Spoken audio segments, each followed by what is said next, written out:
इस चर्चा में हिस्सा लेने के लिए आपने समय दिया, मैं आपका बहुत आभारी हूं। आदरणीय राष्ट्रपति जी ने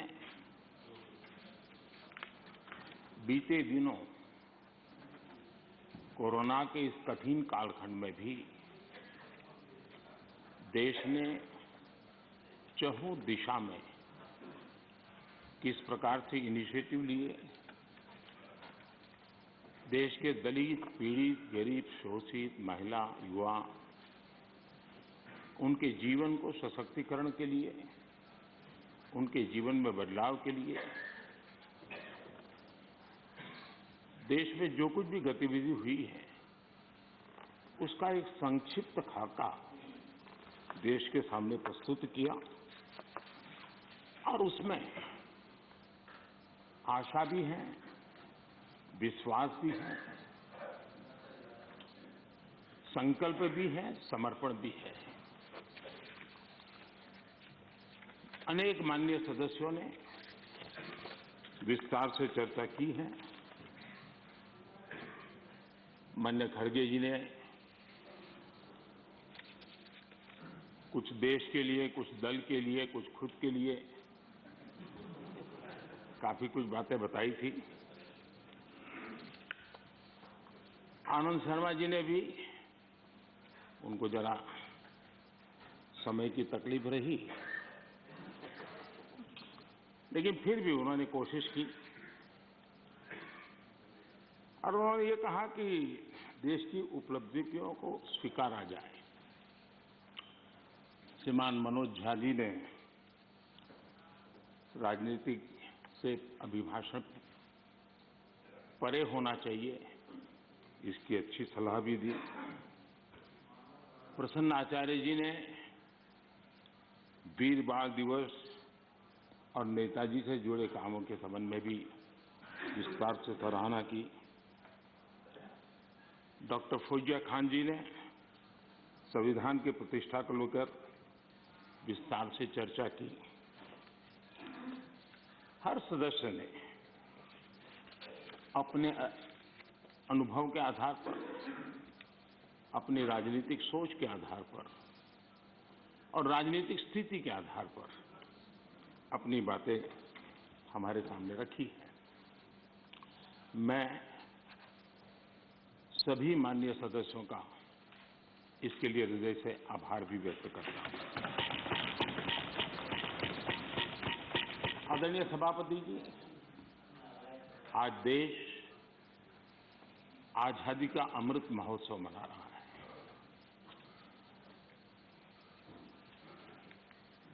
पचहत्तर साल का आजादी के कालखंड में देश को दिशा देने का, देश को गति देने का अनेक स्तर पर प्रयास हुए हैं और उन सबका लेखा जोखा लेकर के जो अच्छा है उसे आगे बढ़ाना, जो कमियां हैं उसको करेक्ट करना और जहां नए इनिशिएटिव लेने की आवश्यकता है वो नए इनिशिएटिव लेना। और देश जब आजादी के 100 साल मनाएगा तब हमें देश को कहां ले जाना है, कैसे ले जाना है, किन किन योजनाओं के सहारे हम ले जा सकते हैं, इसके लिए ये बहुत ही महत्वपूर्ण समय है। और हम सभी राजनीतिक नेताओं ने, राजनीतिक क्षेत्र के कार्यकर्ताओं ने अपना ध्यान पर भी और देश का ध्यान भी आने वाले 25 साल के लिए देश को कैसे आगे ले जाना, इसके लिए केंद्रित करना चाहिए। और मुझे विश्वास है कि उससे जो संकल्प उभरेंगे उस संकल्प में सबकी सामूहिक भागीदारी होगी, सबका ओनरशिप होगी और उसके कारण जो 75 साल की गति थी उससे अनेक गुना गति के साथ हम देश को बहुत कुछ दे सकते हैं। आदरणीय सभापति जी, कोरोना एक वैश्विक महामारी है और पिछले 100 साल में मानव जात ने इतना बड़ा संकट नहीं देखा है। और संकट की तीव्रता देखिए, मां बीमार है एक कमरे में, लेकिन बेटा उस कमरे में प्रवेश न कर पाए। पूरे मानव जात के लिए ये कितना बड़ा संकट था। और अभी भी ये संकट बहुरूपिया है, नए नए रंग रूप लेकर के कभी न कभी कुछ न कुछ आफतें लेकर के आता है। और पूरा देश और पूरी दुनिया, पूरी मानव जात उससे जूझ रही है। हर कोई रास्ते खोज रहे हैं। आज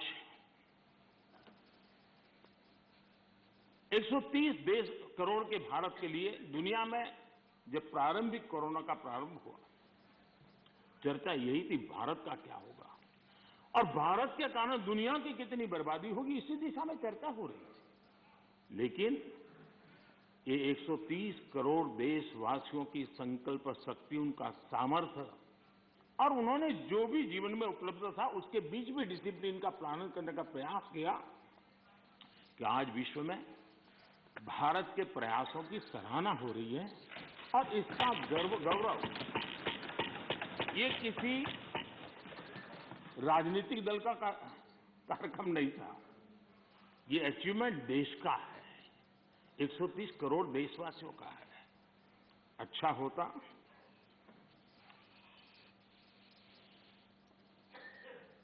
इसका यश लेने की भी कोशिश करते आप लोग, तो आपके खाते में कुछ जमा होता। लेकिन अब ये भी सिखाना पड़े। खैर,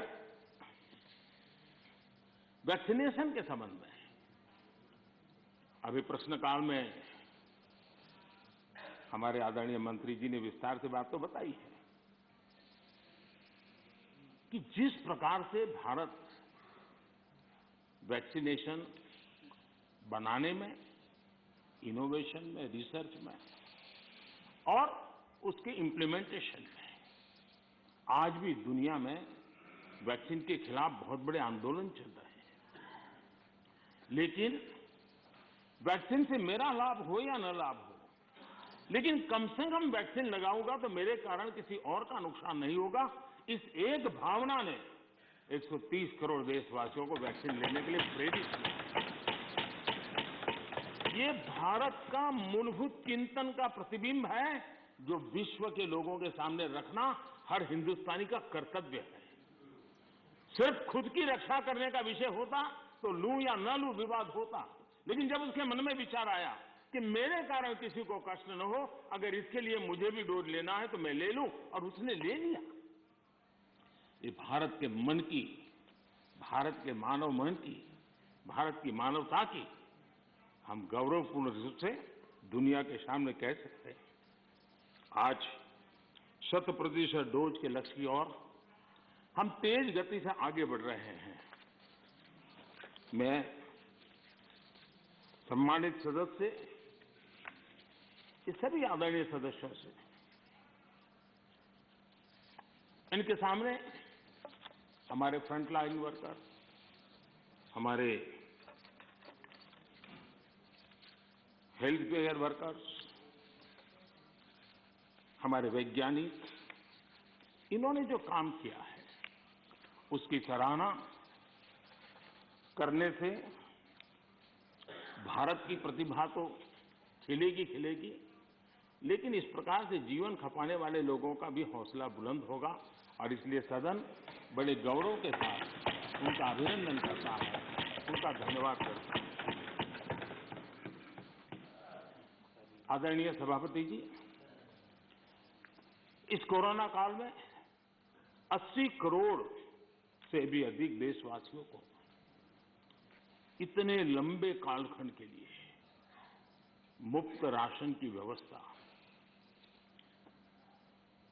उनका घर का चूल्हा कभी न जले, ऐसी स्थिति पैदा न हो, ये काम भारत ने करके दुनिया के सामने एक उदाहरण प्रस्तुत किया।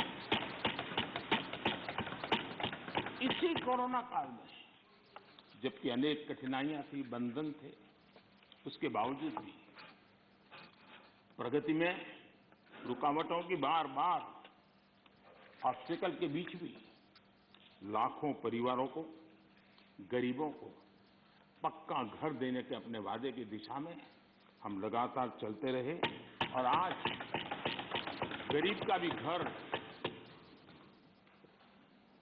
खर्चा लाखों में होता है। जितने करोड़ों परिवारों को एक घर मिला है ना, हर गरीब परिवार आज लखपति कहा जा सकता है।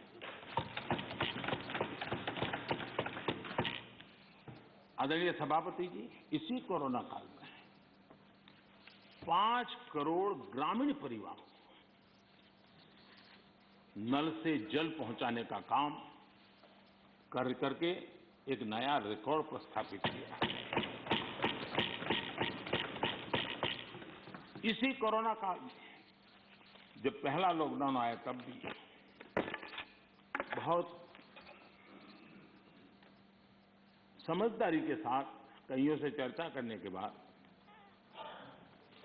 थोड़ा साहस की भी जरूरत थी कि गांव में किसानों को लॉकडाउन से मुक्त रखा जाए।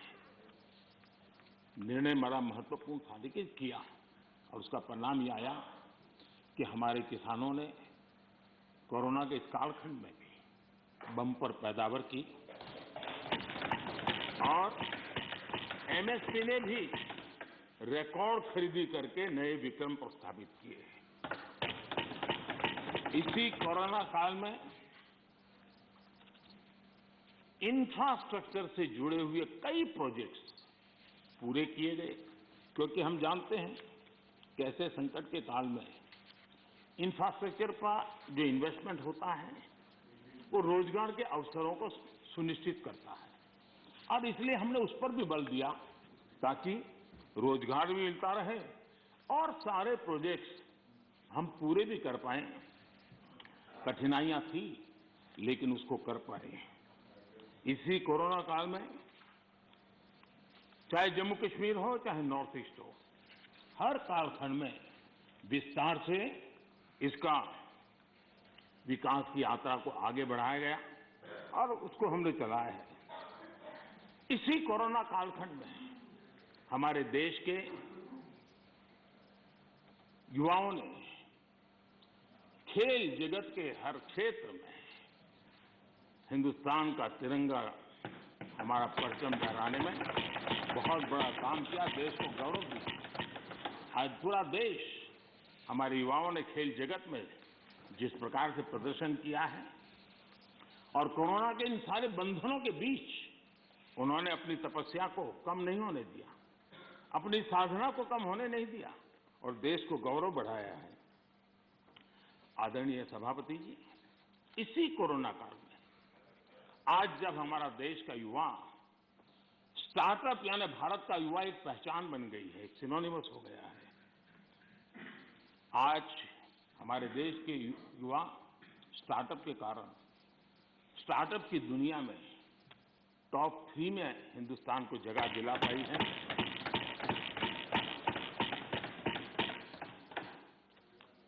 आदरणीय सभापति जी, इसी कोरोना काल में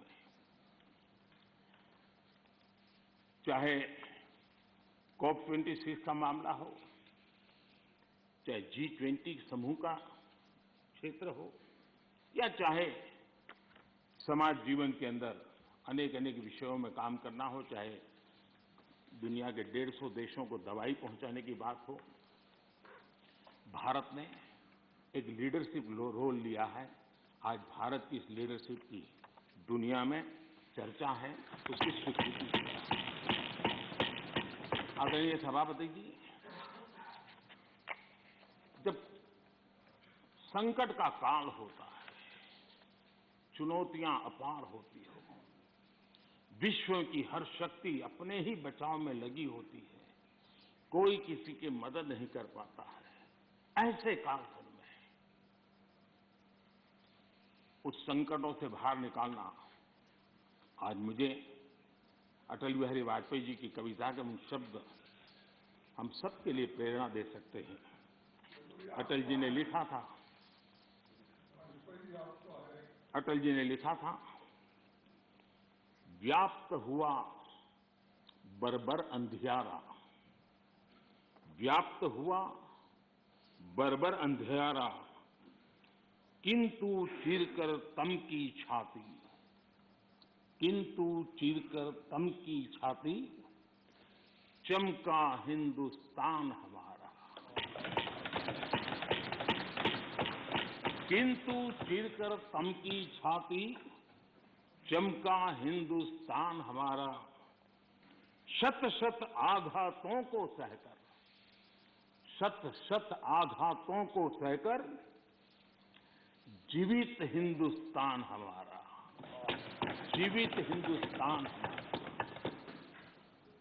जग के मस्तर पर रोली सा, जग के मस्तर पर रोली सा, शोभित हिंदुस्तान हमारा, शोभित हिंदुस्तान हमारा।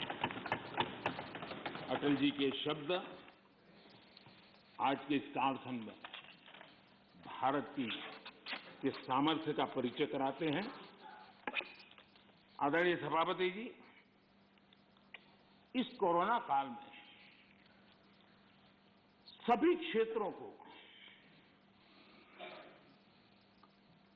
रुकावटों के बीच भी आगे बढ़ने के लिए भरपूर प्रयास किए गए, लेकिन इसमें कुछ क्षेत्र थे जिस पर थोड़ा विशेष बल भी दिया गया, क्योंकि वो व्यापक जनहित में आवश्यक था, युवा पीढ़ी के लिए आवश्यक था। कोरोना काल में जिन विशेष क्षेत्रों पर फोकस किया, उसमें से मैं दो की चर्चा जरूर करना चाहूंगा। एक एमएसएमई सेक्टर, सबसे ज्यादा रोजगार देने वाला एक क्षेत्र है। हमने शिक्षित किया, उसी प्रकार से खेतीबाड़ी क्षेत्र, उसमें भी कोई रुकावट ना आए उसको निश्चित किया, और उसी की वजह से जैसे मैंने वर्णन किया, बम्पर क्रॉप हुआ, सरकार ने रिकॉर्ड खरीद भी की। महामारी के बावजूद गेहूं, धान की खरीदी के नए रिकॉर्ड बने। किसानों को ज्यादा एमएसपी मिला, और वो भी डायरेक्ट बेनिफिट ट्रांसफर की स्कीम के तहत मिला। पैसा सीधा उनके बैंक खातों में जमा हुआ, और मैंने तो पंजाब के लोगों के कई वीडियो देखे, क्योंकि पंजाब में पहली बार डायरेक्ट बेनिफिट ट्रांसफर से पैसा गया। उन्होंने कहा था, मेरा खेत तो उतना ही साइज है, हमारी मेहनत उतनी है, लेकिन खाते में इतना रुपया एक साथ आता है, पहली बार जिंदगी में।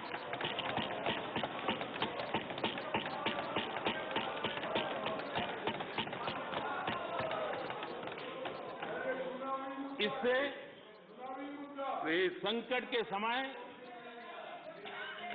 किसानों के पास कैश की सुविधा रही। ऐसे कदमों से ही इतने बड़े सेक्टर को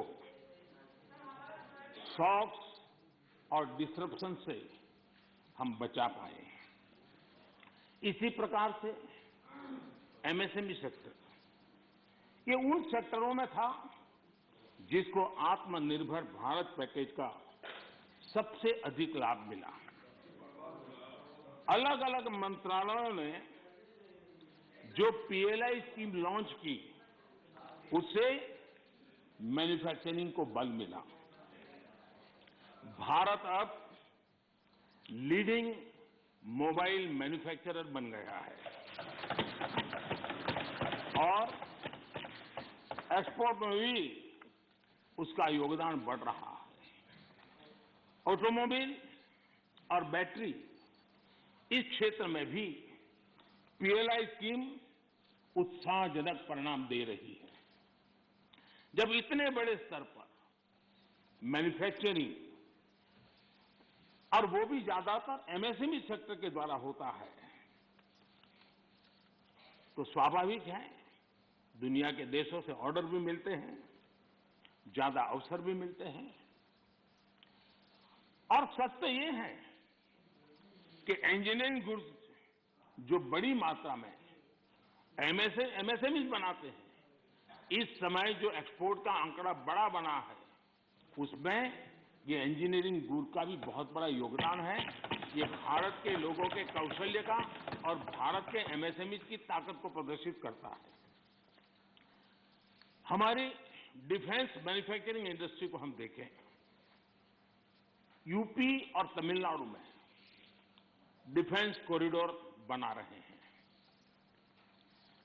एमओयू जो हो रहे हैं, जिस प्रकार से लोग इस क्षेत्र में आ रहे हैं, एमएसएमई क्षेत्र के लोग आ रहे हैं डिफेंस के सेक्टर में, ये अपने आप में उत्साहवर्धक है कि देश के लोगों में सामर्थ्य है और देश को डिफेंस के क्षेत्र में आत्मनिर्भर बनाने के लिए हमारे एमएसएमई क्षेत्र के लोग बहुत साहस जुटा रहे हैं, आगे आ रहे हैं। आदरणीय सभापति जी, एमएसएमई को जेम, उसके माध्यम से सरकार में जो सामान की खरीदी होती है, उसका एक बहुत बड़ा माध्यम बनाया है और वो प्लेटफॉर्म के कारण आज बहुत सुविधा बनी है।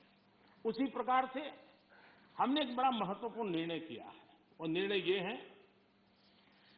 कि सरकार में 200 करोड़ रुपए तक के जो टेंडर होंगे, वो टेंडर ग्लोबल नहीं होंगे, उसमें हिंदुस्तान के लोगों को ही अवसर दिया जाएगा और जिसके कारण हमारे एमएसएमई सेक्टर को और इसके द्वारा हमारे रोजगार को बल मिलेगा। आदरणीय सभापति जी, इस सदन में आदरणीय सदस्यों ने रोजगार के संबंध में भी कुछ महत्वपूर्ण बातें उठाई हैं, कुछ लोगों ने सुझाव भी दिए हैं। कितनी जॉब क्रिएट्स हुई है, ये जानने के लिए ईपीएफओ पैरोल, ये ईपीएफओ पैरोल सबसे विश्वस्त माध्यम माना जाता है। साल 2021 में लगभग 1 करोड़ 20 लाख नए ईपीएफओ के पैरोल पे जुड़े, और ये हम न भूलें, ये सारे फॉर्मल जॉब से, मैं इनफॉर्मल की बात नहीं कर रहा, फॉर्मल जॉब से, और इनमें भी 60-65 लाख 18 से 25 साल की आयु के हैं। इसका मतलब ये हुआ कि उम्र पहली जॉब की है, यानी पहली बार जॉब मार्केट में उनकी एंट्री हुई है। आदरणीय सभापति जी, रिपोर्ट बताती है कि कोरोना के पहले की तुलना में कोविड रिस्ट्रिक्शन खुलने के बाद हायरिंग दोगुनी बढ़ गई है। नेस्कॉम की रिपोर्ट में भी यही ट्रेंड की चर्चा है। इसके अनुसार 2017 के बाद डायरेक्ट इनडायरेक्ट करीब, नेस्कॉम का कहना है, 27 लाख जॉब आईटी सेक्टर में, और ये सिर्फ स्किल की दृष्टि नहीं, उससे ऊपर के लेवल के लोग होते हैं जिनको रोजगार प्राप्त हुआ है। मैन्युफैक्चरिंग बढ़ने से वजह से भारत के ग्लोबल एक्सपोर्ट में वृद्धि हुई है और उसका लाभ रोजगार के क्षेत्र में सीधा सीधा होता है। आदरणीय सभापति जी, साल 2021 में, यानी सिर्फ एक साल में, भारत में जितने यूनिकॉर्न्स बने हैं वो पहले के वर्षों में बने कुल यूनिकॉर्न से भी ज्यादा है, और ये सब रोजगार की गिनती में अगर नहीं आता है तो फिर तो रोजगार से ज्यादा राजनीति की चर्चा ही मानी जाती है। आदरणीय सभापति जी, कई माननीय सदस्यों ने महंगाई की भी चर्चा की है। 100 साल में आई इस भयंकर वैश्विक कोरोना की महामारी पूरी दुनिया को प्रभावित किया है। अगर महंगाई की बात करें तो अमेरिका में 40 साल में सबसे अधिक महंगाई का ये दौर अमेरिका झेल रहा है। ब्रिटेन 30 साल में सबसे अधिक महंगाई के मार से आज परेशान है। दुनिया के 19 देशों में जहां यूरो करेंसी है, वहां महंगाई का दर हिस्टोरिकली हाईएस्ट है, उच्चतम है। ऐसे माहौल में भी महामारी के दबाव के बावजूद हमने महंगाई को एक लेवल पर रोकने का बहुत प्रयास किया है, ईमानदारी से कोशिश की। 2014 से लेकर 2020 तक ये दर 4 से 5% के आसपास थी। इसकी तुलना जरा यूपीए के दौर से करें तो पता चलेगा कि महंगाई होती क्या है। यूपीए के समय महंगाई डबल डिजिट छू रही थी। यूपीए के समय डबल डिजिट छू रही थी। फिर आज हम एकमात्र बड़ी इकोनॉमी है जो हाई ग्रोथ और मीडियम इन्फ्लेशन अनुभव कर रहे हैं।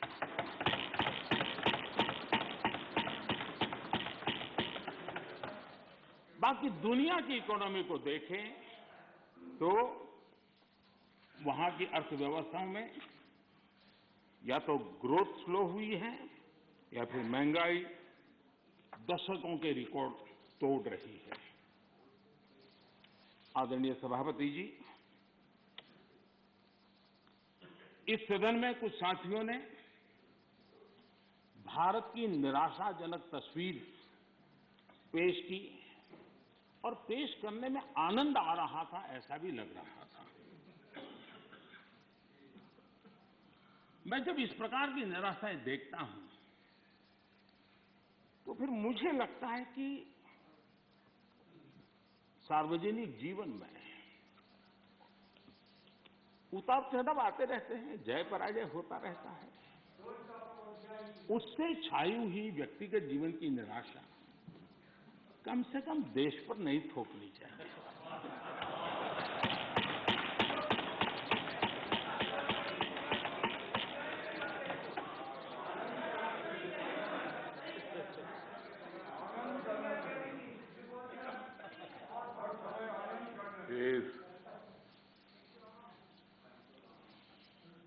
मैं जानता नहीं, लेकिन हमारे यहाँ गुजरात में एक बात है, शरद राव जानते होंगे, वो यहाँ महाराष्ट्र में भी होगा। कहते हैं कि जब हरियाली होती है, खेतों हरे भरे होते हैं और किसी ने वो हरी भरी हरियाली देखी हो और उसी समय बाय एक्सीडेंट अगर उसकी आंखें चली जाए तो जीवन भर उसको वो हरे वाला आखिरी जो चित्र है वो रहता है। वैसा 2013 तक के जो दुर्दशा में गुजारा और 14 में अचानक देश की जनता ने जो रोशनी की, उसमें जो आंखें किसी की चली गई हैं, उनको पुराने दिन ही दिखते हैं। आदरणीय सभापति जी,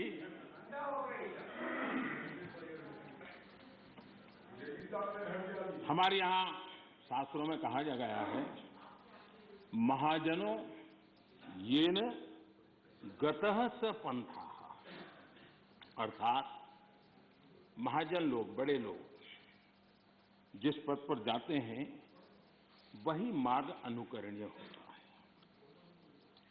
मैं आदरणीय सभापति जी इस सदन में एक बात करना चाहता हूं। यहां कोई भी हो, किसी दिशा में बैठा हो, उधर हो, यहां हो, कोई भी हो, लेकिन जनप्रतिनिधि अपने आप में छोटा हो बड़ा हो क्षेत्र का लीडर होता है, नेतृत्व करता है। वो जो भी उसका कमांड एरिया होगा वहां के लोग उसको देखते हैं, उसकी बातों को फॉलो करते हैं। और ऐसा सोचना ठीक नहीं है कि हम सत्ता में हैं तो लीडर, और वहां बैठ गए तो अरे रे क्या हो गया, ऐसा नहीं होता है। कहीं पर भी आप है, अगर जनप्रतिनिधि हैं आप सच्चे अर्थ में लीडर है। और लीडर अगर इस प्रकार से सोचेगा, ऐसी निराशा से भरा हुआ लीडर होगा, तो क्या होगा भाई? क्या यहां बैठे तभी देश की चिंता करनी और वहां बैठे तो देश के अपने क्षेत्र के लोगों की नहीं करनी, ऐसा होता है क्या? किसी से नहीं सीखते तो शरद राव से सीखो। मैंने देखा है शरद राव इस उम्र में भी अनेक बीमारियों के बीच भी क्षेत्र के लोगों को प्रेरणा देते रहते हैं। हमें निराश होने की जरूरत नहीं भाई। और क्योंकि आप अगर निराश होते हैं तो आपका जो क्षेत्र भले अब धीरे कम हो गया होगा, लेकिन जो भी होगा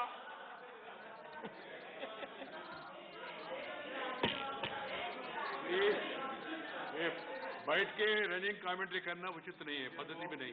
हम सबका दायित्व है। सुनिए क्या है, बाद में जब आपको मौका मिला आपने बोला।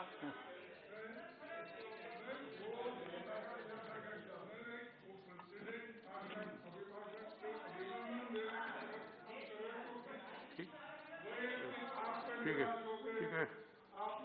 तो खड़गे जी आपको बुलाएंगे। ठीक ठीक। नहीं ये रिकॉर्ड में जाएगा नहीं। ये रिकॉर्ड में नहीं जा रहे, अननेसेसरी।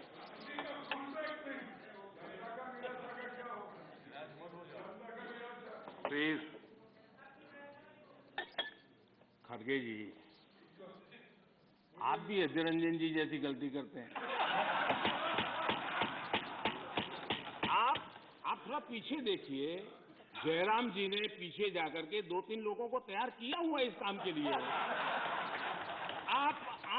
आप इस प्रतिष्ठा से रहिए, पीछे है, रखा है व्यवस्था। जयराम जी खास जाकर के बाहर जाकर के सूचना लेकर के आए, समझा रहे थे। अभी थोड़ी देर में शुरू होने वाला है।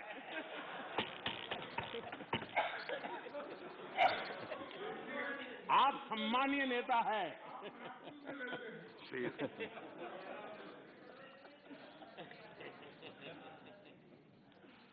आदरणीय सभापति जी, सत्ता किसी की भी हो, सत्ता में कोई भी हो, लेकिन देश के सामर्थ्य को कम नहीं आंकना चाहिए। हमने देश के सामर्थ्य का पूरे विश्व के सामने खुले मन से गौरवगान करना चाहिए, देश के लिए बहुत आवश्यक होता है। आदरणीय सभापति जी, सदन में हमारे एक साथी ने कहा, vaccination is not a big deal. Vaccination is not a big deal. मैं देखकर हैरान हूं, कुछ लोगों को भारत की इतनी बड़ी उपलब्धि नहीं लग रही है।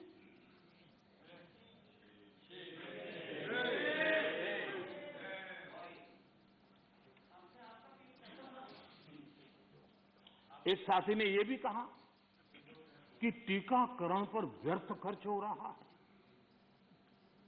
ये देश सुनेगा तो क्या लगेगा ऐसे लोगों के लिए?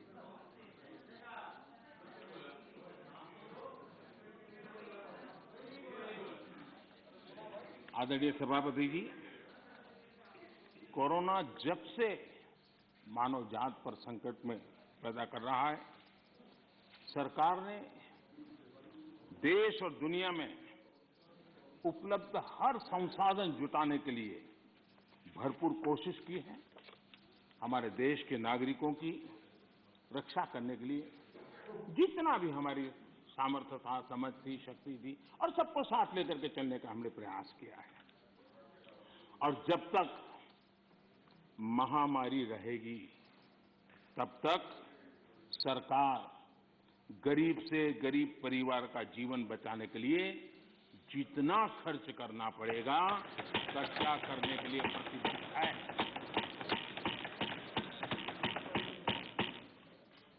लेकिन कुछ दल के बड़े नेता बीते 2 सालों में उन्होंने जो अपरिपक्वता दिखाई है, उससे देश को भी बहुत निराशा हुई है। हमने देखा है कि कैसे राजनीतिक स्वार्थ में खेल खेले गए हैं। भारतीय वैक्सीन के खिलाफ मुहिम चलाई गई। थोड़ा सोचिए, जो पहले आपने कहा था, आज जो हो रहा है, इसको थोड़ा दोनों साथ मिलाकर देखिए। हो सकता है सुधार की संभावना हो तो कुछ काम आ जाएगा। आदरणीय सभापति जी, देश की जनता जागरूक है और मैं देश की जनता का अभिनंदन करता हूं कि उनके हर छोटे मोटे नेताओं ने ऐसी गलती की तो भी उसने इस संकट के समय ऐसी बातों को कान पर लिया नहीं और वैक्सीन के लिए कतार में खड़े रहकर के वैक्सीन दे दी। अगर ये न हुआ होता तो बहुत बड़ा खतरा हो जाता। लेकिन अच्छा हुआ, देश की जनता कुछ नेताओं से भी आगे निकल गई। ये देश के लिए अच्छा है।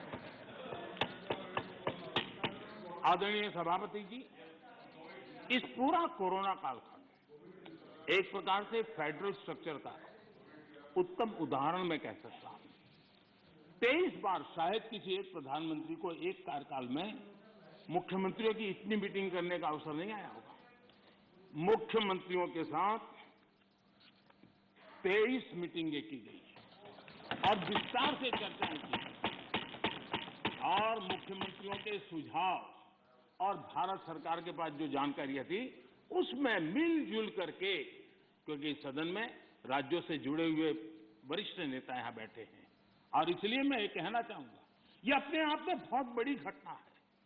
23 मीटिंगें करना इस कालखंड में और विस्तार से चर्चा करके रणनीति बनाना और सबको ऑन बोर्ड लेकर के चलना, और चाहे केंद्र सरकार हो, राज्य सरकार हो या स्थानीय स्वराज की संस्था की इकाइयां हो, सबने मिलकर के प्रयास किया है। हम किसी की योगदान को कम नहीं आंकते, हम तो इसको देश की ताकत मानते हैं। लेकिन आदरणीय सभापति जी, कभी आत्मचिंतन करने की जरूरत है कुछ लोगों को। जब कोरोना की ऑल पार्टी मीटिंग बुलाई गई, सरकार की तरफ से विस्तार से प्रेजेंटेशन देना था और एक तरफ से कोशिश की गई कि कुछ दल न जाए, उनको समझाने की कोशिश हुई और खुद भी नहीं आए, ऑल पार्टी मीटिंग का बहिष्कार किया। और मैं शरद राव जी का फिर से आभार व्यक्त करना चाहूंगा। शरद राव जी ने कहा, देखिए भाई, ये कोई यूपीए का निर्णय नहीं है, मैं जिसको कह सकता हूं मैं कहूंगा। और शरद राव जी आए, बाकी टीएमसी सहित सभी दल के लोग आए और उन्होंने अपने बहुमूल्य सुझाव भी दिए। ये संकट देश पर था, मानव जात पर था, उसमें भी आपने बहिष्कार किया। ये पता नहीं आपके एडवाइस की कौन है कि कौन कहां से आप सलाह लेके आते हैं, आपका भी नुकसान कर रहे हैं। देश रुका नहीं, देश चल पड़ा, आप अटक गए और हर एक को आश्चर्य हुआ। सब लोग, आप दूसरे दिन के अखबार देख लीजिए, क्या आपकी आलोचना हुई है, क्यों ऐसा किया, इतना बड़ा काम। लेकिन आदरणीय सभापति जी, हमने होलिस्टिक हेल्थ केयर पर फोकस किया। आधुनिक चिकित्सा परंपरा, भारतीय चिकित्सा पद्धति, दोनों को आयुष मंत्रालय ने भी इस समय बहुत काम किया। सदन में कभी कभी ऐसे मंत्रालयों की चर्चा भी नहीं होती है, लेकिन ये देखना होगा, आज विश्व में हमारे आंध्र तेलंगाना के लोग बताएंगे, हमारी हल्दी का एक्सपोर्ट जो बढ़ रहा है, वो इस कोरोना ने लोगों को भारत की उपचार पद्धति पर आकर्षित किया, उसका परिणाम। दुनिया के लोगों, आज कोरोना कालखंड में भारत ने अपने फार्मा उद्योग को भी सशक्त किया है। पिछले 7 साल में हमारा जो आयुष का उत्पादन है, उसका एक्सपोर्ट बहुत बड़ा है और नए नए डेस्टिनेशन में पहुंच रहा है। इसका मतलब कि भारत की जो ट्रेडिशनल मेडिसिन है, उसने विश्व में अपनी एक पहचान बनाना शुरू किया है। मैं चाहता हूं कि हम सब लोग जहां जहां हमारा परिचय हो, इस बात को बल दें, क्योंकि इस क्षेत्र हमारा दबा हुआ है। अगर हम थोड़ा उसको और ऐसे समय है कि स्वीकृति बन जाएगी, तो हो सकता है कि भारत की जो ट्रेडिशनल मेडिसिन की परंपरा है, ताकत है, वो दुनिया में पहुंचेगी और काम होगा। आदरणीय सभापति जी, आयुष्मान भारत के तहत 80,000 से अधिक हेल्थ एंड वेलनेस सेंटर आज कार्यरत हैं और हर प्रकार की आधुनिक से आधुनिक सेवाओं करने के लिए उनको सजाया जा रहा है। ये सेंटर गांव और घर के पास ही फ्री टेस्ट समेत बेहतर प्राइमरी हेल्थ केयर सुविधा दे रहे हैं। ये सेक्टर कैंसर, डायबिटीज और दूसरी गंभीर बीमारियों को शुरुआत में ही डिटेक्ट करने के में मदद कर रहे हैं। 80,000 सेंटर बने हैं और इसको हम और बढ़ाने की दिशा में तेज गति से काम कर रहे हैं। यानी बहुत महत्वपूर्ण बीमारियों में भी, गंभीर बीमारियों में भी उनको स्थानीय स्तर पर मदद मिलने की संभावना है। आदरणीय सभापति जी, वैसे पुरानी परंपरा ये थी कि बजट के पहले कुछ टैक्स लगा दो ताकि बजट में चर्चा न हो, बजट में दिखे नहीं और उस दिन शेयर मार्केट गिर न जाए। हमने ऐसा नहीं किया है, हमने उल्टा किया। हमने बजट के पहले 64,000 करोड़ रुपए पीएम आत्मनिर्भर स्वस्थ भारत योजना के तहत क्रिटिकल हेल्थ इंफ्रास्ट्रक्चर के निर्माण के लिए राज्यों के अंदर बांटे। अगर ये चीज हम बजट में रखते तो और बहुत बड़ा बजट शानदार दिखता। शानदार तो है ही है, और शानदार दिखता, लेकिन हम उस मोह के में रखने के बजाय कोरोना के समय इसकी तत्काल व्यवस्था करने के लिए हमने पहले इसको किया और 64,000 करोड़ रुपए हमने इस काम के लिए दिए।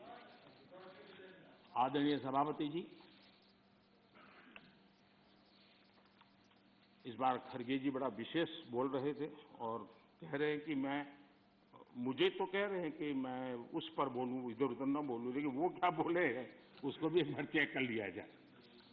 सदन में कहा गया कि कांग्रेस ने भारत की बुनियाद डाली और भाजपा वालों ने सिर्फ झंडा गाड़ दिया।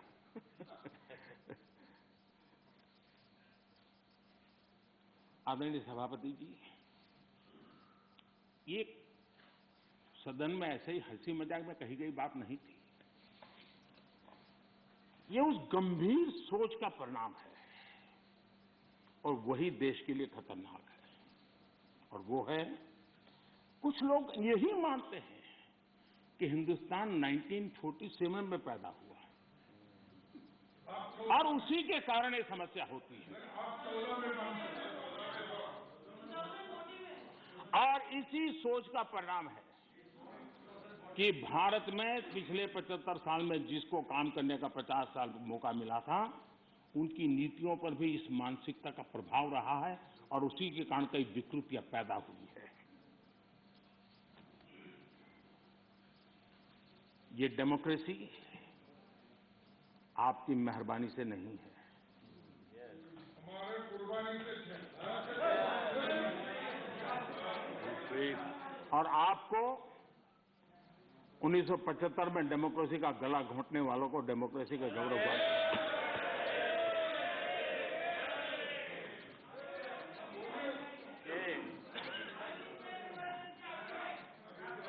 आदरणीय सभापति जी, ये 47 में पैदा हुए हैं ना, ऐसी जो सोच वाले लोग हैं, उन्होंने एक बात दुनिया के सामने गाजे बाजे के साथ कहनी चाहिए थी, वो कहने से कतरा गए। हमें गर्व के साथ कहना चाहिए था कि भारत, मदर इंडिया, ये मदर ऑफ डेमोक्रेसी है।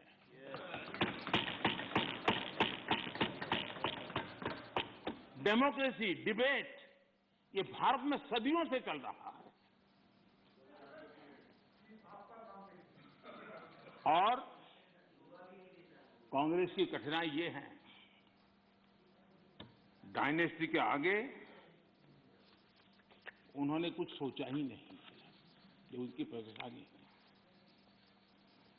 और पार्टी में जो डेमोक्रेसी की बात करते हैं ना, वो जरा समझे, भारत के लोकतंत्र को सबसे बड़ा खतरा परिवारवादी पार्टियों का है, ये मानना पड़ेगा।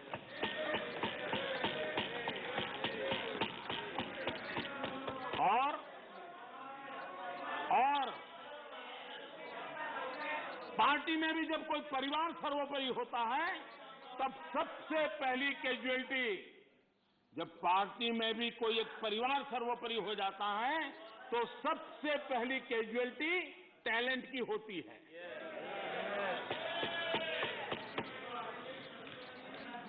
देश ने अरसे तक इस सोच का बहुत नुकसान उठाया है। मैं चाहता हूं कि सभी राजनीतिक दल लोकतांत्रिक आदर्शों और मूल्यों को अपने दलों में भी विकसित करें, उसको समर्पित करें और हिंदुस्तान की सबसे पुरानी पार्टी के रूप में कांग्रेस इसकी जिम्मेवारी ज्यादा उठाए। आदरणीय सभापति जी, यहां पर यह कहा गया कि कांग्रेस न होती तो क्या होता।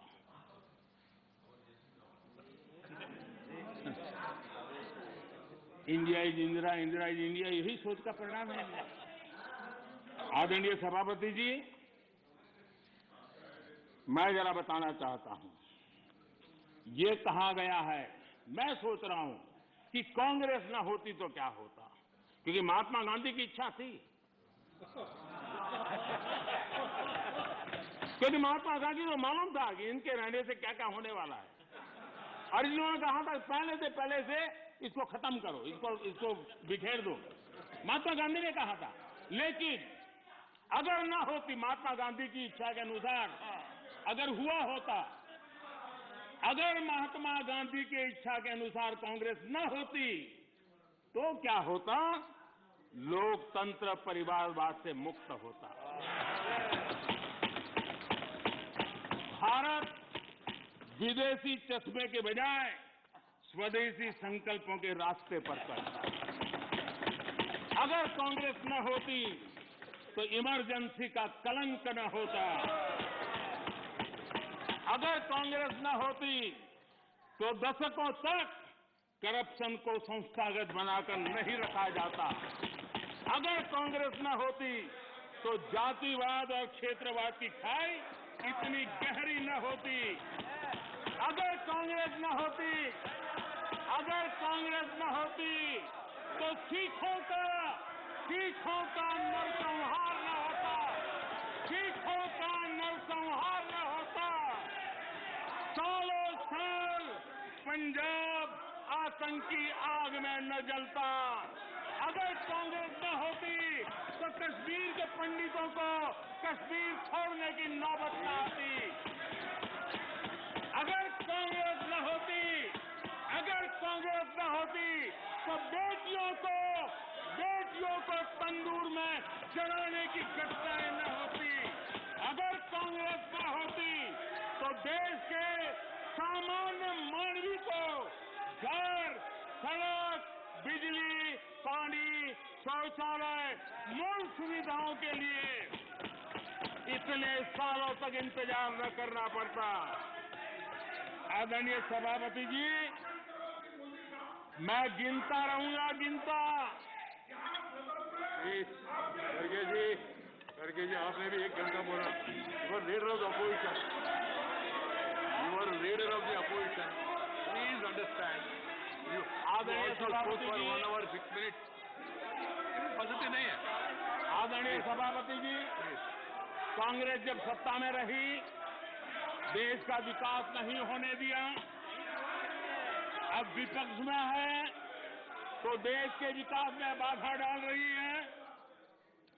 अब कांग्रेस को नेशन पर भी आपत्ति है। नेशन पर आपत्ति है। यदि नेशन इसकी कल्पना गैर संवैधानिक है तो आपकी पार्टी का नाम इंडियन नेशनल कांग्रेस क्यों रखा गया?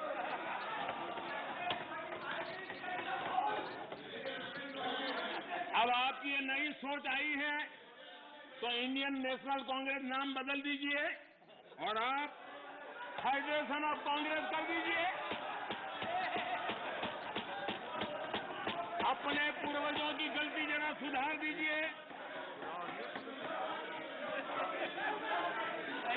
आदरणीय सभापति जी, बैठ जाइए।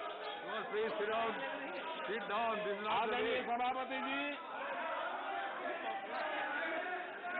यहाँ पर Nothing will go on record without my permission. आदरणीय सभापति जी, Without my permission, यहाँ पर- nothing will go on record. Any comment? Federalism को लेकर भी Prime Minister got his Congress, TMC और लेफ्ट सहित अनेक साथियों ने यहाँ बड़ी बड़ी बातें की। जरूरी भी है, क्योंकि ये राज्यों के वरिष्ठ नेताओं का ये सदन है। लेकिन सभी साथियों को, आदरणीय सभापति जी,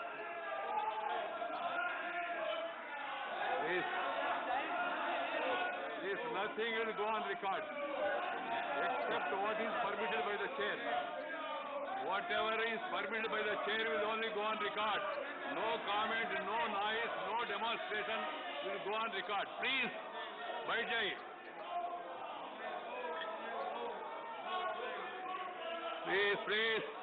Please, the Prime Minister is intervening. I have permitted it. It will only go on record. Ramdas ji, आप चिंता मत करिए. इधर आप चिंता मत करिए. जो जाना है वो जाएगा. आप क्यों चिंता करते हैं? प्रधानमंत्री जी, yes. That is your comment, na? So let the people decide. When we speak, we don't bother about all this. धन्यवाद आदरणीय सभापति जी। लोकतंत्र में सिर्फ सुनाना ही नहीं होता है, सुनना भी लोकतंत्र का हिस्सा है। लेकिन सालों तक उपदेश देने की आदत रखी है, इसलिए जरा बातें सुनने में मुश्किल हो रहा है। आदरणीय सभापति जी, फेडरलिज्म को लेकर कांग्रेस, टीएमसी और लेफ्ट सहित अनेक साथियों ने यहां कई विचारों को प्रस्तुत किया है और बहुत स्वाभाविक है, और इस सदन में इसकी चर्चा होना और स्वाभाविक है, क्योंकि यहां राज्य के वरिष्ठ नेता, उनका मार्गदर्शन इस सदन में हमें मिलता रहता है। लेकिन जब ये बात करते हैं, तब मैं आज सबसे आग्रह करूंगा कि हम फेडरलिज्म के संबंध में हमारे जो कुछ भी विचार हैं, कभी बाबा साहब आंबेडकर को जरूर पढ़ें, बाबा साहब आंबेडकर की बातों का स्मरण करें। बाबा साहब आंबेडकर जी ने जो संविधान सभा में कहा था, उसी को मैं कोट कर रहा हूं। और बाबा साहब आंबेडकर ने कहा था, ये फेडरेशन एक यूनियन है क्योंकि यह अटूट है। प्रशासनिक सुविधा हेतु देश और लोगों को विभिन्न राज्यों में विभाजित किया जा सकता है। प्रशासन के लिए विभिन्न राज्यों में विभाजित किया जा सकता है, लेकिन देश अभिन्न रूप से एक है। उन्होंने एडमिनिस्ट्रेटिव व्यवस्थाएं और नेशन की कल्पना को स्पष्ट किया है, और ये बाबा साहब आंबेडकर ने संविधान सभा में कहा है। मैं समझता हूं फेडरलिज्म को समझने के लिए बाबा साहब आंबेडकर के इतने गहन विचारों से अधिक मैं समझता हूं कि मार्गदर्शन के लिए किसी बात की जरूरत है। लेकिन विशेषता ये है, क्या हुआ है हमारे देश में? फेडरलिज्म के इतने बड़े बड़े भाषण दिए जाते हैं, इतने उपदेश दिए जाते हैं, हम क्या वो दिन भूल गए जब एयरपोर्ट पर जरा सी बातों के लिए मुख्यमंत्री हटा दिए जाते थे? आंध्र प्रदेश के पूर्व मुख्यमंत्री टी अंजय जी के साथ क्या हुआ था? ये सदन के अनेक नेता अच्छी तरह जानते हैं। प्रधानमंत्री के बेटे को एयरपोर्ट पर उनका प्रबंध पसंद नहीं आया तो उनको बर्खास्त कर दिया गया। इसने आंध्र प्रदेश के करोड़ों लोगों की भावनाओं को आहत किया था। इसी प्रकार कर्नाटका के लोकप्रिय मुख्यमंत्री वीरेंद्र पाटिल जी को भी अपमानित करके पद से हटाया गया था, वो तब जब वो बीमार थे। हमारी सोच कांग्रेस की तरह संकीर्ण नहीं है। हम संकीर्ण सोच के साथ काम करने वाले लोग नहीं हैं। हमारी सोच में राष्ट्रीय लक्ष्यों, राष्ट्रीय टारगेट्स और रीजनल एस्पिरेशंस, उसके बीच में हम कोई कॉन्फ्लिक्ट नहीं देखते हैं। हम मानते हैं कि रीजनल एस्पिरेशंस को उतने ही इज्जत के साथ एड्रेस करना चाहिए, समस्याओं का समाधान करना चाहिए। और भारत की प्रगति भी तब होगी जब देश विकास को ध्यान में रखते हुए रीजनल एस्पिरेशंस को एड्रेस करें। ये दायित्व बनता है। जब हम इस बात को कहते हैं देश को आगे बढ़ाना, लेकिन इसकी ये भी शर्त है कि जब राज्य प्रगति करते हैं तब देश की तरक्की होती है। राज्य प्रगति न करे और देश की तरक्की के लिए हम सोचे तो हो नहीं सकता है। और इसलिए पहली शर्त है राज्य प्रगति करे तब देश की तरक्की होती है। और जब देश की तरक्की होती है, देश समृद्ध होता है, देश के अंदर समृद्धि आती है, तो समृद्धि राज्यों में पर्कोलेट होती है और इसके कारण देश समृद्ध बनता है। इस सोच के साथ हम चलते हैं। और मैं तो जानता हूं, मैं गुजरात में था, मुझ पर क्या क्या जुल्म हुए हैं दिल्ली सरकार के द्वारा, इतिहास गवाह है। क्या कुछ नहीं हुआ मेरे साथ, गुजरात के साथ क्या क्या क्या नहीं हुआ। लेकिन उस कालखंड में भी हर दिन, आप मेरे रिकॉर्ड देख लीजिए, मुख्यमंत्री के नाते मैं हमेशा एक ही बात कहता था कि गुजरात का मंत्र क्या है, देश के विकास के लिए गुजरात का विकास। हमेशा दिल्ली में किसकी सरकार है सोच करके नहीं करते थे, देश के विकास के लिए गुजरात का विकास। और यही फेडरलिज्म में हम सबका दायित्व यही बनता है कि हम देश के विकास के लिए अपने राज्यों का विकास करेंगे, ताकि दोनों मिलकर के देश को नई ऊंचाई पर ले जाएंगे। और यही तरीका सही तरीका है, उसी रास्ते पर चलना हमारे लिए जरूरी है। और ये बहुत दुखद है, जिनको दशकों तक सरकार चलाने का मौका मिला और उन्होंने राज्यों के साथ कैसे कैसे दमन किए थे। सब यहां बैठे हैं, भुक्तभोगी लोग बैठे हुए हैं, कैसे कैसे दमन किया था। करीब करीब 100 बार राष्ट्रपति शासन ला करके राज्य सरकार, चुनी हुई राज्य सरकारों को उखाड़ के फेंक दिया। आप किस मुंह से बातें कर रहे हो। और इसलिए लोकतंत्र का भी आपने सम्मान किया। और वो कौन प्रधानमंत्री है जिसने अपने कालखंड में 50 सरकारों को उखाड़ के फेंक दिया था, राज्य की 50 सरकारों को। आदरणीय सभापति जी,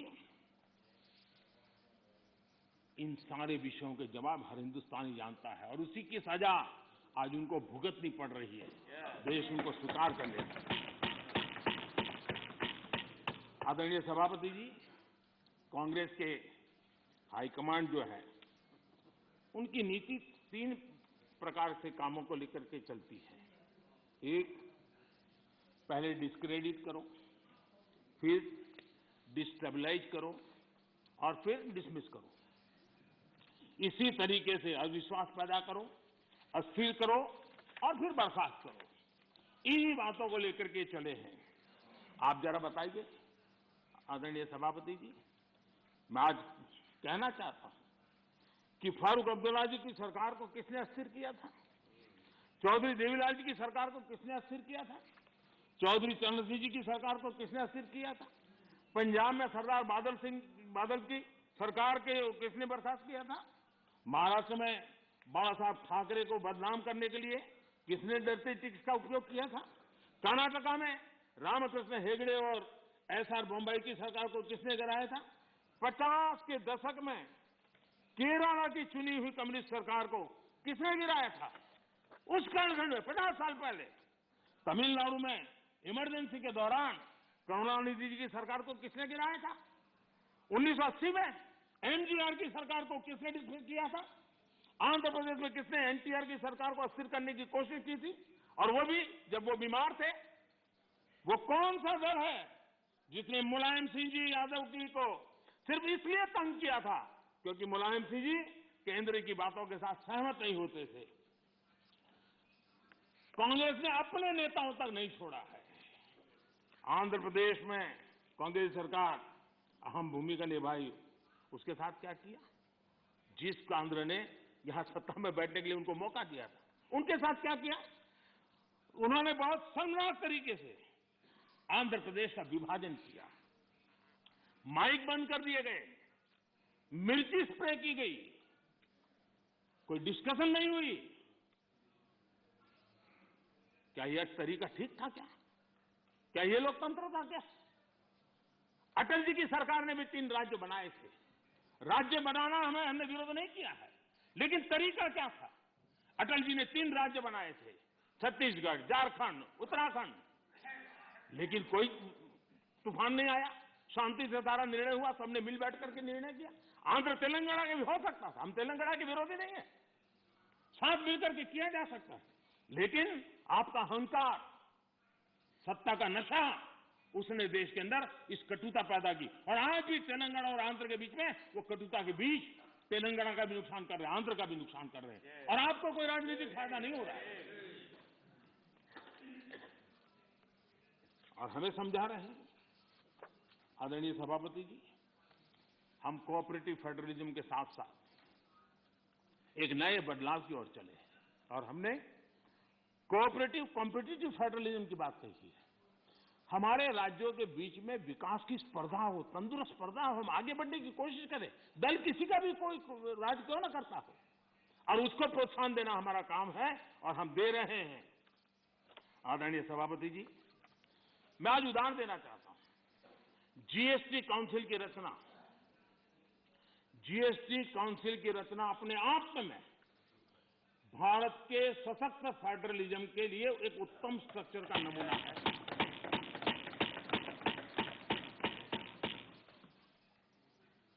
रेवेन्यू के अहम निर्णय जीएसटी काउंसिल में होते हैं और राज्यों के वित्त मंत्री और भारत के वित्त मंत्री सभी इक्वल टेबल पर बैठ करके निर्णय करते हैं। कोई बड़ा नहीं, कोई छोटा नहीं, कोई आगे नहीं, कोई पीछे नहीं, सब साथ मिलकर के दे।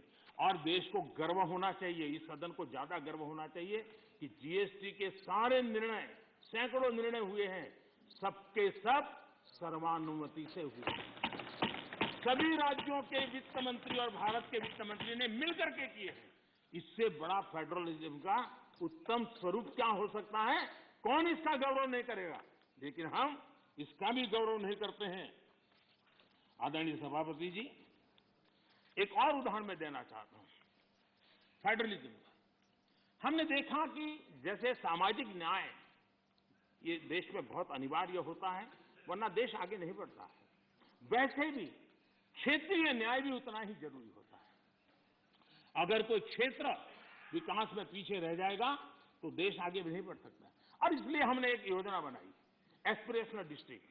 देश में 100 से ऐसे डिस्ट्रिक्ट चुने, अलग अलग पैरामीटर के आधार पर चुने गए, राज्यों के साथ मशवरा करके चुने गए। और उन 100 से अधिक जो डिस्ट्रिक्ट हैं, वो राज्य के जो एवरेज डिस्ट्रिक्ट है उसकी बराबरी तो कम से कम आ जाए तो बोझ कम हो जाएगा। और उस काम को हमने किया और आज मैं बड़े संतोष के साथ कहूंगा, बड़े गौरव के साथ कहूंगा, योजना का विचार भले भारत सरकार को आया, लेकिन एक राज्य को छोड़कर के सभी राज्यों ने इसको ओन किया। 100 से अधिक जिलों की स्थिति बदलने के लिए केंद्र सरकार, राज्य सरकार और जिला इकाई आज मिलकर के काम कर रहे हैं। और उसमें सभी दलों की सरकार वाले राज्य हैं, ऐसा नहीं है कि वो भारतीय जनता पार्टी के राज्य वाली सरकारें हैं। और सबने मिलकर के इतने उत्तम परिणाम दिए हैं कि बहुत कम समय में एस्पिरेशनल डिस्ट्रिक्ट कई पैरामीटर में अपने राज्य की एवरेज से भी कुछ आगे निकल गए हैं। और ये मैं समझता हूं कि उत्तम से उत्तम काम है। और मैं बताऊं, कुछ आकांक्षी जिले जो एस्पिरेशनल डिस्ट्रिक्ट हैं, उनके जनधन अकाउंट पहले की तुलना में 4 गुना ज्यादा जनधन अकाउंट खोलने का काम किया है। हर परिवार में शौचालय मिले, बिजली मिले, इसके लिए भी उत्तम काम इस एस्पिरेशनल डिस्ट्रिक्ट में सभी राज्यों ने मिलकर के किया है। मैं समझता हूं यही फेडरल स्ट्रक्चर का उत्तम उदाहरण है, और उसी से देश की प्रगति के लिए फेडरल स्ट्रक्चर का ताकत का उपयोग होना, ये उसका उदाहरण है। आदरणीय सभापति जी, मैं आज एक और कैसे आर्थिक मदद होती है राज्यों को, किस तरीके से नीतियां कैसे बदलाव लाने से परिवर्तन आता है, उसका भी उदाहरण देना चाहता हूं। वो भी एक समय था जब हमारे प्राकृतिक संसाधन सिर्फ कुछ लोगों की तिजोरियां भरने के लिए काम आते थे।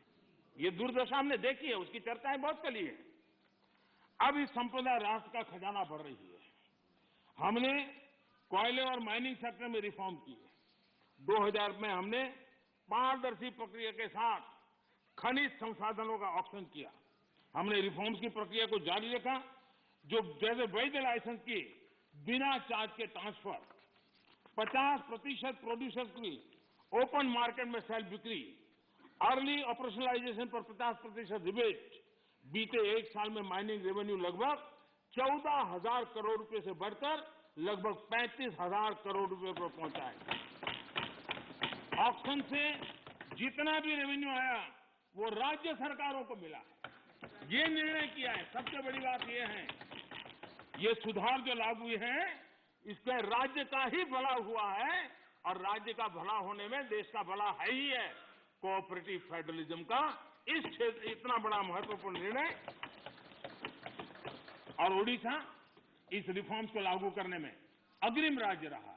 मैं उड़ीसा के मुख्यमंत्री जी को अभिनंदन देता हूं कि उनकी सरकार ने सारे रिफॉर्म्स को हमारे साथ कंधे से कंधा मिलाकर के काम किया है। आदरणीय सभापति जी, यहां पर यह भी चर्चा हुई कि हम इतिहास बदलने की कोशिश कर रहे हैं। कई बार बोला जाता है, बाहर भी बोला जाता है, और कुछ लोग लिखा जाते हैं। मैं देख रहा हूं कि कांग्रेस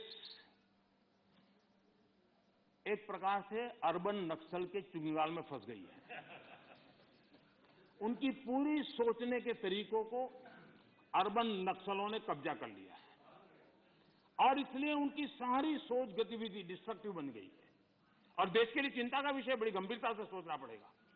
अर्बन नक्सल ने बहुत चालाकीपूर्वक कांग्रेस की इस दुर्दशा का फायदा उठा करके उसके मन को पूरी तरह कब्जा कर लिया, उसके विचार प्रवाह को कब्जा कर लिया है, और उसी के कारण बार बार ये बोल रहे हैं इतिहास बदल रहा है।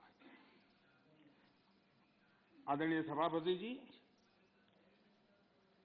हम सिर्फ कुछ लोगों की याददाश्त को ठीक करना चाहते हैं, थोड़ा उनका मेमोरी पावर बढ़ाना चाहते हैं। हम कोई इतिहास बदल नहीं रहे हैं। कुछ लोगों का इतिहास कुछ ही साल से शुरू होता है, हम जरा उसको पहले ले जा रहे हैं और कुछ नहीं कर रहे हैं। अगर उनको 50 साल के इतिहास में ही मजा आता है तो हमको 100 साल तक ले जा रहे हैं। किसी को 100 साल तक मजा आता है तो हम 200 साल के इतिहास में ले जाते हैं। किसी को 200 से मजा आता है हम 300 ले जाते हैं। अब जो 300 साढ़े 300 ले जाएंगे तो छत्रपति शिवाजी का नाम आएगा ही आएगा। हम तो उनकी मेमोरी को सतेज कर रहे हैं, हम इतिहास बदल नहीं रहे। कुछ लोगों का इतिहास सिर्फ एक परिवार तक सीमित है, क्या करें इसका? और इतिहास तो बहुत बड़ा है, बड़े पहलू है, बड़े उतार चढ़ाव है, और हम इतिहास के इस दीर्घकालीन कालखंड को याद कराने का प्रयास कर रहे हैं, क्योंकि गौरवपूर्ण इतिहास को भुला देना इस देश के भविष्य के लिए ठीक नहीं है। ये हम अपना दायित्व समझते हैं, और इसी इतिहास से सबक लेते हुए हमने आने वाले 25 साल में देश को नई ऊंचाइयों पर ले जाने का एक विश्वास पैदा करना है। और मैं समझता हूं ये अमृत कालखंड अब इसी से आगे बढ़ने वाला है। इस अमृत कालखंड में हमारी बेटियां, हमारे युवा, हमारे किसान, हमारे गांव, हमारे दलित, हमारे आदिवासी, हमारे पीछे रहे, समाज के हर तबके का योगदान हो, उनकी भागीदारी हो, उसको लेकर के हम आगे बढ़े। कभी कभी हम 1857 के स्वतंत्र संग्राम की ओर देखेंगे, हमारे आदिवासी क्षेत्रों में 1857 के स्वतंत्र संग्राम में जो योगदान दिया गया है, कभी हमें पढ़ने को नहीं मिल रहा है। इतने महान स्वर्णिम पुरुषों को हम कैसे भूल सकते हैं? और हम इन चीजों को याद कराने की कोशिश कर रहे हैं। हमारी कोशिश है देश आत्मविश्वास से भरा हुआ हो, देश आगे बढ़े। आदरणीय सभापति जी, महिलाओं के सशक्तिकरण भी हमारे लिए प्राथमिकता है। भारत जैसा देश, 50% आबादी, हमारी विकास यात्रा के जो सबका प्रयास का विषय है, उस सबके प्रयास में सबसे बड़ी भागीदार हमारी माताएं बहनें हैं। देश की 50% जनसंख्या, और इसलिए भारत का समाज की विशेषता है, अपनी परंपराओं में सुधार करता है, बदलाव भी करता है। ये एक जीवंत समाज है।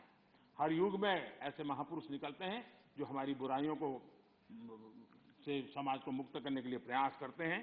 और आज हम जानते हैं, महिलाओं के संबंध में भी भारत में कोई आज चिंतन हो रहा नहीं, पहले से हमारे आज चिंतन हो रहा है। उनके सशक्तिकरण को हम प्राथमिकता दे रहे हैं। अगर हमने मैटरनिटी लीव बढ़ाई है, तो एक प्रकार से महिलाओं के सशक्तिकरण और परिवार के सशक्तिकरण का हमारा प्रयास है, और उस दिशा में हम काम कर रहे हैं। बेटी बचाओ बेटी पढ़ाओ, आज उसका परिणाम है कि जेंडर रेशियो में जो हमारी असंतुलन था, उसमें काफी अच्छी स्थिति में हम पहुंच गए। और जो रिपोर्ट्स आ रहे हैं, उसमें आज हमारे कुछ स्थानों पर तो हमारे यहाँ पुरुषों से माताओं बहनों की संख्या बढ़ रही है। ये बड़े एक आनंद का विषय है, गौरव का विषय है। जो बुरे दिन हमने देखे थे उसमें से हम बाहर आए हैं, और इसलिए हमने प्रयास करना चाहिए। आज एनसीसी में हमारी बेटियां हैं, सेना में हमारी बेटियां हैं, वायुसेना में बेटियां हैं, हमारी नौसेना में हमारी बेटियां हैं। 3 तलाक की कुप्रथा को हमने खत्म किया, और मैं जहां जाता हूं मुझे इन माताओं बहनों का आशीर्वाद मिलता है, क्योंकि 3 तलाक की प्रथा जब खत्म होती है, तब सिर्फ बेटियों को न्याय मिलता है ऐसा नहीं है, उस पिता को भी न्याय मिलता है, उस भाई को भी न्याय मिलता है जिसकी बेटी 3 तलाक के कारण घर लौट के आती है, जिसकी बहन 3 तलाक के कारण घर लौट के आती है। इसलिए ये पूरे समाज के कल्याण के लिए है। ये सिर्फ कोई महिलाओं के लिए है और पुरुषों के खिलाफ ऐसा नहीं है। ये मुसलमान पुरुष के लिए भी उतना ही उपयोगी है, क्योंकि वो भी किसी बेटी का बाप है, वो भी किसी बेटी का भाई है, और इसलिए कि उसका भी भला करता है, उसको भी सुरक्षा देता है। और इसलिए कुछ कारणों से लोग बोल पाए न बोल पाए, लेकिन इस बात से सब लोग एक गौरव का आनंद को भरते हैं। कश्मीर में हमने 370 धारा को जो हटाया, वहां की माताओं बहनों को एम्पावर किया है। उनको जो अधिकार नहीं तो अधिकार हमने दिलवाए हैं, और उस अधिकारों के कारण आज उनकी ताकत। आज शादी की उम्र में क्या कारण है? आज के युग में मेल और फीमेल के बीच में अंतर होना चाहिए, क्या जरूरत है? बेटा बेटी एक समान है तो हर जगह पे होना चाहिए, और इसलिए बेटे बेटी की शादी की उम्र समान हो, उस दिशा में हम आगे बढ़े हैं। मुझे विश्वास है कि कुछ ही समय में ये सदन भी उसके विषय में सही निर्णय कर करके हमारी माताओं बहनों के कल्याण के लिए काम करेगा। आदरणीय सभापति जी, यह वर्ष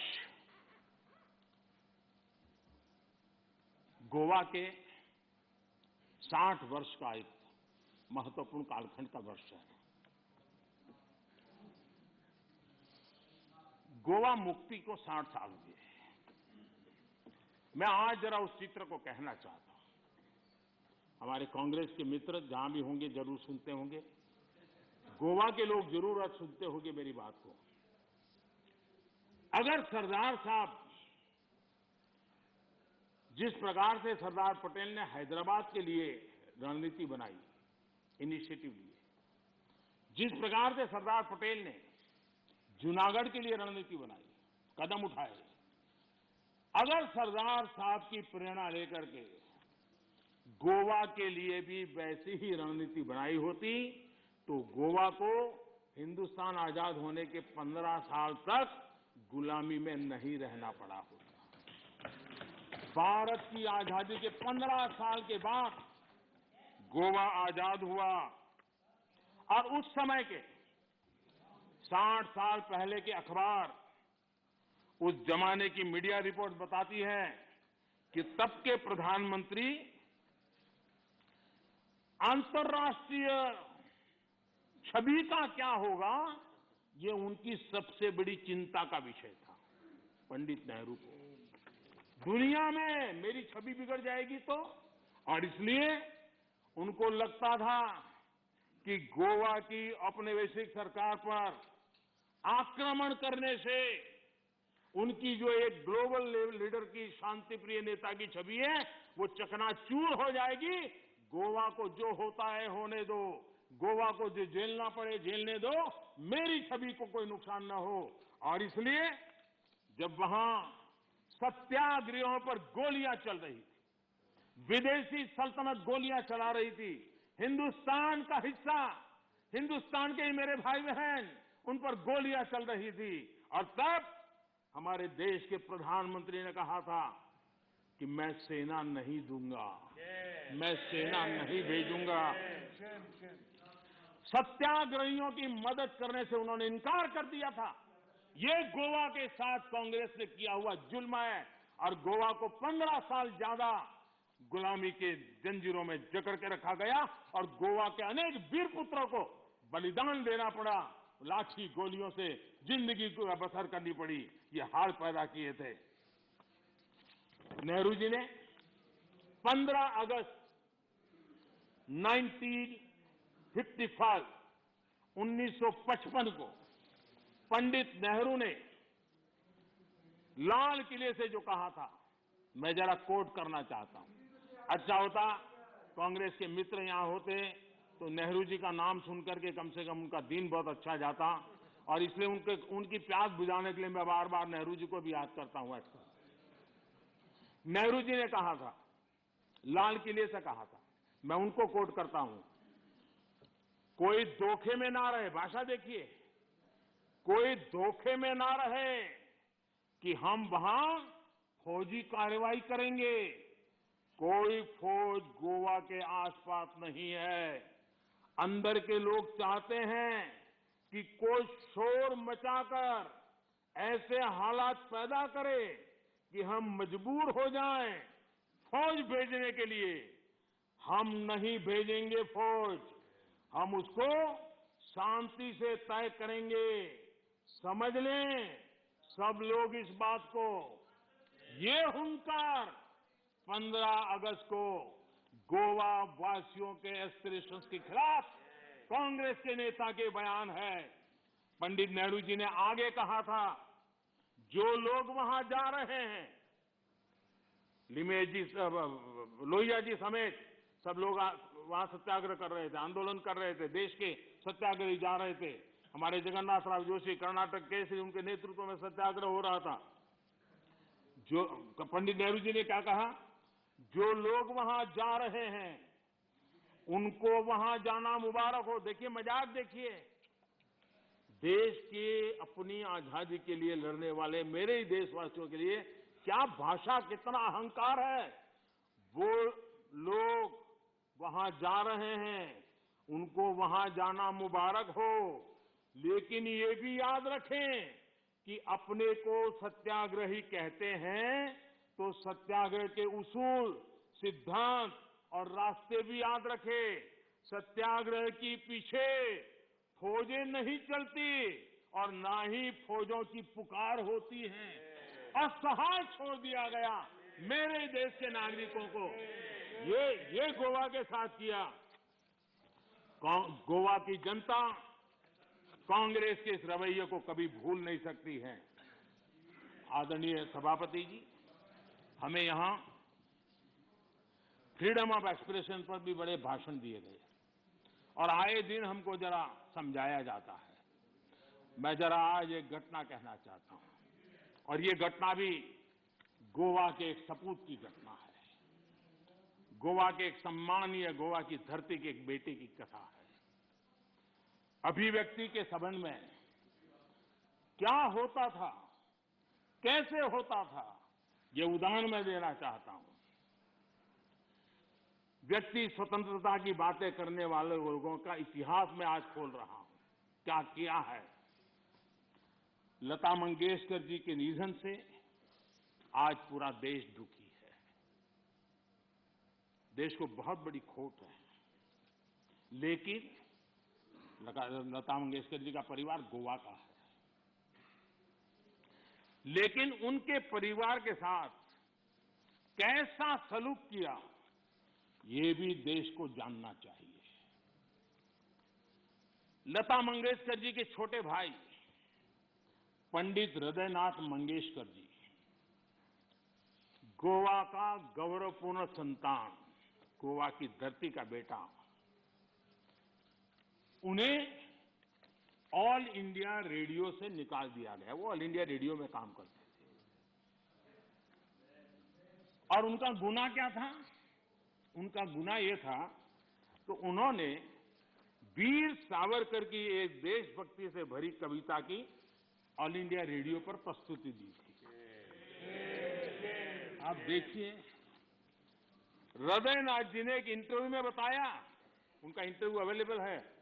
उन्होंने इंटरव्यू में कहा, जब वो सावरकर जी से मिले कि मैं आपका गीत करना चाहता हूं, तो सावरकर जी ने उनको कहा, क्या तुम जेल जाना चाहते हो क्या? मेरी कविता गाकर के जेल जाना चाहते हो क्या? तो हृदयनाथ जी ने उनकी देशभक्ति से भरी कविता उसे संगीतबद्ध किया। 8 दिन के अंदर उनको ऑल इंडिया रेडियो से निकाल दिया गया। ये आपका फ्रीडम ऑफ एक्सप्रेशन है। ये स्वतंत्रता की आपकी झूठ बातें देश के सामने आपने रखी है। कांग्रेसी सरकारों ने दौरान किस प्रकार जुल्म हुए, ये सिर्फ हृदयनाथ मंगेशकर जी गोवा के बेटे के साथ हुए ऐसे नहीं, इसकी सूची काफी लंबी है। मजरू सुल्तानपुरी जी को पंडित नेहरू की आलोचना करने के लिए 1 साल जेल में बंद कर दिया गया। नेहरू जी के रवैये की आलोचना करने के लिए प्रोफेसर धर्मपाल जी को जेल में डाल दिया गया था। प्रसिद्ध संगीतकार किशोर कुमार जी को इमरजेंसी में इंदिरा जी के सामने न झुकने के कारण, इमरजेंसी के पक्ष में न बोलने के कारण उनको आपातकाल में उनको भी निकाल दिया गया था। हम सभी जानते हैं कि एक विशेष परिवार के खिलाफ अगर कोई थोड़ी सी भी आवाज उठाता है, जरा भी आंख ऊंची करता है, तो क्या होता है। सीताराम केसरी को हम भली भांति जानते हैं। क्या हुआ ये हमें पता है। आदरणीय सभापति जी, मेरी सदन के सदस्यों से, सभी से प्रार्थना है कि भारत के उज्जवल भविष्य पे भरोसा करें। 130 करोड़ देशवासियों के सामर्थ्य पर हम भरोसा करें। हम बड़े लक्ष्य लेकर के इसी सामर्थ्य के आधार पर देश को नई ऊंचाई पर ले जाने के लिए हम कृत संकल्पी बने। आदरणीय सभापति जी, हमने मेरे तेरे अपने पराए इस परंपरा को खत्म करना होगा और एक मत से, एक भाव से, एक लक्ष्य से एक साथ चलना, यही देश के लिए समय की मांग है। एक स्वर्णिम काल है। पूरा विश्व भारत को तरफ बड़े आशा से और बड़े गर्व से देखा। ऐसे समय हम मौका गंवा न दें। देशवासियों के कल्याण के लिए इससे बड़ा कोई अवसर आने वाला नहीं है। ये मौका हम पकड़ लें। 25 साल की यात्रा हमें कहीं से कहां पहुंचा सकती है। हमारे देश के लिए, हमारी परंपराओं के लिए हम गौरव करें। और सभापति जी, हम बड़े विश्वास के साथ मिलकर के चलेंगे। और हमारे यहां तो शास्त्रों में कहा गया है, सं गच्छध्वम, सं वदध्वम, संवो मनासी जानताम। यानी हम साथ चलें, साथ चर्चा करें, मिलकर हर कार्य करें। इसी आह्वान के साथ मैं राष्ट्रपति जी के अभिभाषण को अनुमोदन करता हूं, उनका धन्यवाद भी करता हूं और सभी आदरणीय सदस्यों ने जो सहभाग किया, विचार रखे, उनका भी धन्यवाद करता हूं। बहुत बहुत धन्यवाद।